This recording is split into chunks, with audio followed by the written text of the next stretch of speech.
दिया के अजोरा में नाम पियाई भर कटोरा में दिया के अजोरा में कतनो दूधवा पियाई भर कटोरा में दिया के अजोरा।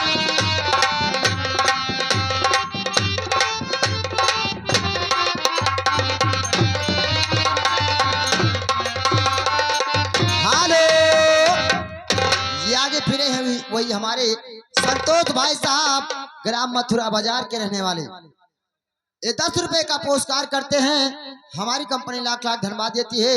भगवान ने 10 रुपए से 10 लाख दे, उनके बाल बच्चों को हमेशा खुशहाल रखे। लेकिन कैसे हो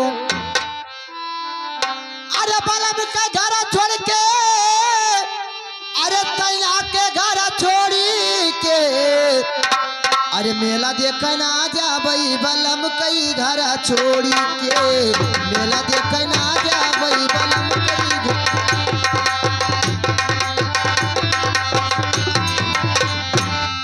बलम कई घर छोड़ के, बलम कई घर छोड़ के मेला देखना जाबई बलम कई घर छोड़ के, मेला देखना जाबई बलम कई घर छोड़ के।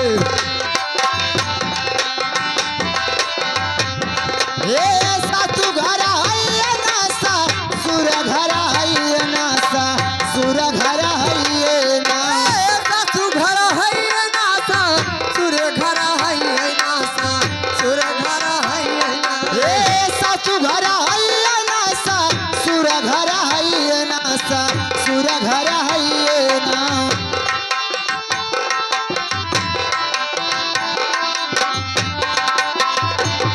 बलम कई दिला तोड़ के, बलम कई दिला तोड़ के मेला देखना जाबई बलम कई घर छोड़ी के, मेला देखना जाबई बलम कई घर छोड़ के, मेला देखना जाबई बलम कई घर छोड़ के।